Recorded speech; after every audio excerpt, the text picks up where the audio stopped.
Start your engine. Green flag. The gas is on the right, man. Go. Remember to breathe. Remember to breathe. Watch it. Car high.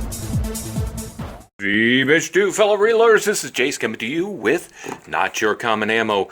Before we get into today's information-filled video, I just do want to say, hit the like and subscribe button, give them both a black eye. You know, it really does help us out. Thank you so very much for doing that.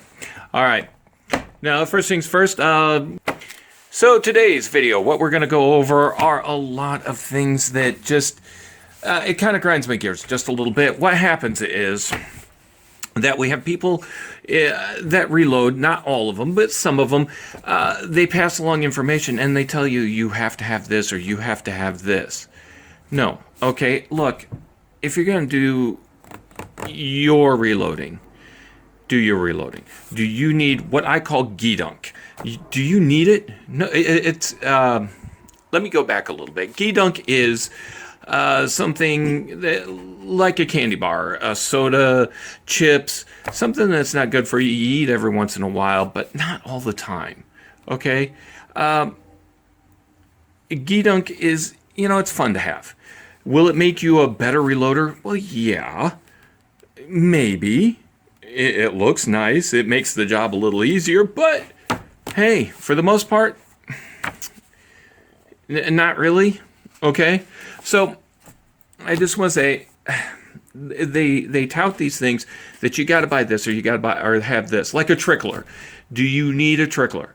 No, but it's nice to have. Okay? So, it helps you a little bit, but not a whole heck of a lot.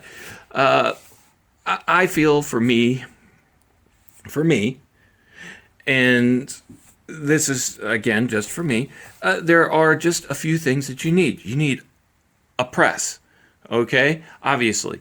You need a way to discharge your powder. You need a way to put your primer, get your primer out, and put it back in a fresh primer, okay? Which means you're going to have your dyes. Right back there, dyes. You're going to have your dyes. Of course, you got to have your cases and your powder, okay? You got to have your powder, you got to have your primer, you got to have your projectiles, and you got to have a way of measuring things, okay? Now, buying a kit that has priming on the press and off the press, hey, you know what? It gives me the option. I have the option. If I find that I don't like priming on the press, I can take and prime off the press. I am still fine. You know, maybe years down the road, I decide that, yeah, I'm just not wanting to prime on the press anymore. I want to prime off the press. Okay, so now I have the option to do that. I can do that. I can cut my cases on or off of the press. I don't need to have, you know, I don't need to go out and buy it. It was in the kit. I kind of like that flexibility. A lot of people are like, well, I don't use that. Well, hey, that's you. Okay, that brings me to the second part. Quality. Quality comes up. Okay, now, when you make a piece of ammunition on your press, you are putting your name on it, okay? Now, you come up with a certain recipe. You come up with, like I was just looking at, you come up with 243 Winchester, okay? You have a specific powder, a specific primer, and a specific case that you're using, okay? Now, do you want your ammunition to be like Sierra Game King? Well, yeah, they're accurate to a certain extent, but they are making a one-size-fits-all, okay? All right? They are making something that will fit every single 243 Winchester, okay? If you've got your press and you've got ammunition and you've got your powder, primer, and all that, why would you want to make something somebody else has already done when you can stand on that platform? You can say, okay, your result is this. Okay, if you replicate that piece of ammunition, you're going to replicate their result. Okay, do you want that result in your weapon? Or could you, yeah, you could use what they did and then adjust it to your weapon, because we can do that. We can make it specific, matched to our weapon, and have a different result, have a better result. Okay? Like I said, a one-size-fits-all, that's fine. But if you're going to do that, why? I mean, quite honestly, you're standing on somebody else's shoulder and calling it your own. Now, is it your ammunition? Well, yeah, in a way it is, but you're replicating their result. Are you willing to put your name on that and call it yours? Change it a little bit, just kind of tweak it out a little bit more. Maybe you're going to go full ballistic and just change the powder and the primer. Okay, that is your piece of ammunition. That is your result that's coming out. Now, let's say a friend of yours decides, because you're bragging up, because you have the right to brag up your ammunition. It's yours. Brag it up. By all means. Hey, if you want to tell me in the comments below what you used, what your result was, hey, that's fine. I will be your biggest cheering section there. But if you have a friend that comes up to you and you're bragging up your ammunition, and he says, "Hey, can you make me something?"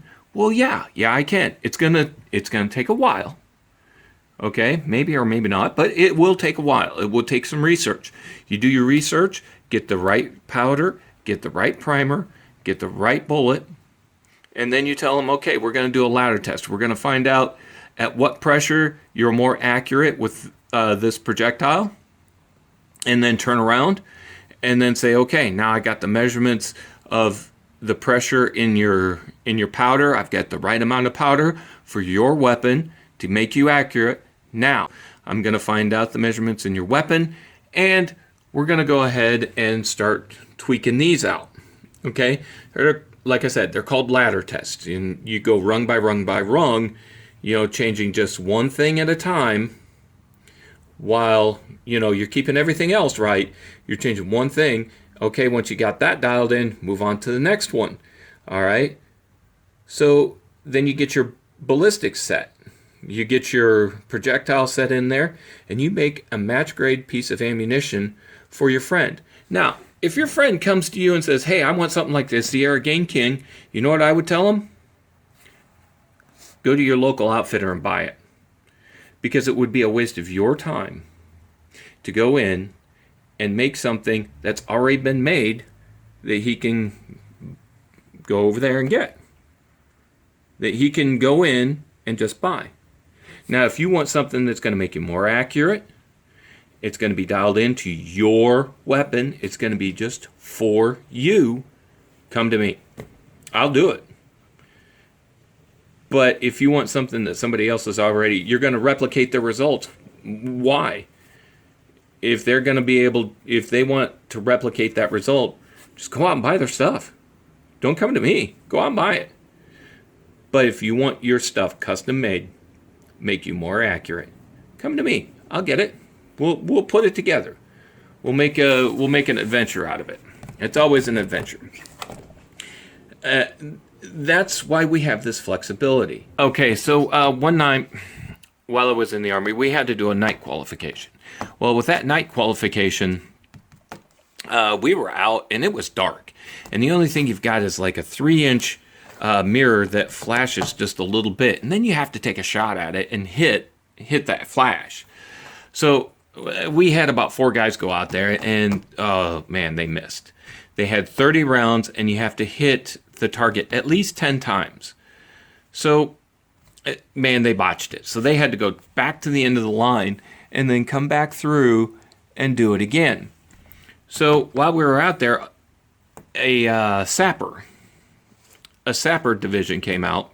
Well, a sapper company came out and they were helping us out. Well, they weren't really helping us out. They were, because they're not allowed to help. They were commenting on what we were doing. So we would sit there and the target would come up and they'd be, "Oh, look, the target is up." We'd take a shot and they would say, Oh, on that one, he was a little left. Pull it right just a little bit more and he'll be on. And you pull it on and you take a shot and they'd be like, well, look at that. He's on. He should hold it right there. You hold it. Okay? There is nothing wrong with a little help. And, once you get your friend's ammunition dialed in, hold it. Hold it right there. You can get them in and make them accurate. And you don't have to do the one size fits all for them. Like I said, if they want a one size fits all, go buy it. It'll be far cheaper. Okay? But if you want something that's made just for you, that you can put into your weapon and you can fire it and safely say, hey, I'm accurate with his ammunition that he made for me. It's custom made for me, for my weapon. Okay? And you have confidence in your ammunition, which builds confidence in your shooting, which makes you a better shooter all around. Okay? Have pride in your ammunition. Your name is going on that. If somebody shoots it, that's your reputation right there. That's yours. You made it. Brag it up. It's yours. Either the good or the bad. If it's not good, start over again. They make bullet pullers. Go ahead. Tear it apart. Start again. But if you do your homework, if you do your research, that's what all this time I have been researching powders, primers. The primers, you have an idea of what you're going to want, and then you wait for it, and as soon as it comes up, you get it. And buy a lot of it, because again, we're stockpiling right now. Well, we're waiting for the drought to end, then we're going to stockpile. But that'll bring us closer to a good quality piece of ammunition that you'd be proud to put your name on, that somebody says, hey, look at that. That's a good piece of ammunition. I'll go back to him again. I'll go back to her again. Okay? That also brings in tradition versus ritual. Okay?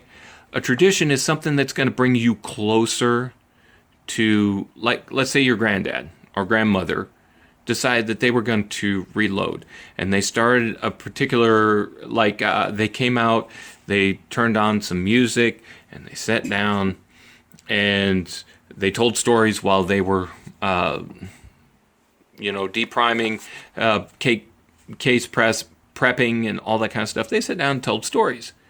Well, okay, so you do the same thing. You turn on a little music, you sit down, and you start telling stories, or whatever. Okay? It's a tradition. That tradition links you back to your grandparents, your father, your mother, whoever. It links you back to that.